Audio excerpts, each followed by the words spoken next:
Le diffuseur numéro 17 d'Annecy Nord, un des points noirs de l'agglomération annécienne en termes de circulation, particulièrement aux heures de pointe. Chaque jour, des milliers de véhicules transitent par ce rond-point, constitué de 7 sorties aux voies d'insertion. Et pour tenter de fluidifier le trafic vers le centre-ville, le département de Haute-Savoie et le Grand Annecy, tous deux cofinanceurs, se sont donc lancés dans d'importants aménagements. Les travaux qui sont lancés aujourd'hui consistent en l'élargissement de l'accès à la gare de péage de l'échangeur nord d'Annecy.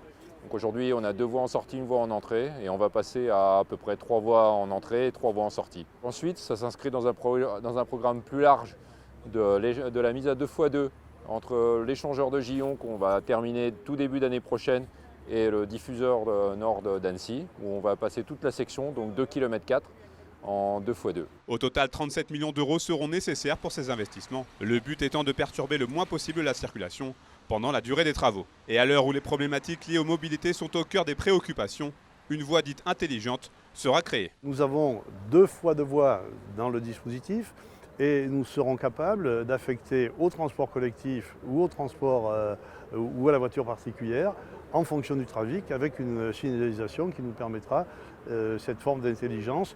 La priorité sera donnée au transport collectif, bien évidemment. Encore faut-il, et ça c'est à prouver, que ce transport collectif soit efficace, que les bus soient remplis de façon satisfaisante, et c'est une innovation qui a été intégrée dès le départ. Ce vaste programme d'aménagement des infrastructures routières du nord de l'agglomération d'Annecy se poursuivra dans quelques semaines avec la mise en service du pont du Viran et de l'échangeur de Gillon.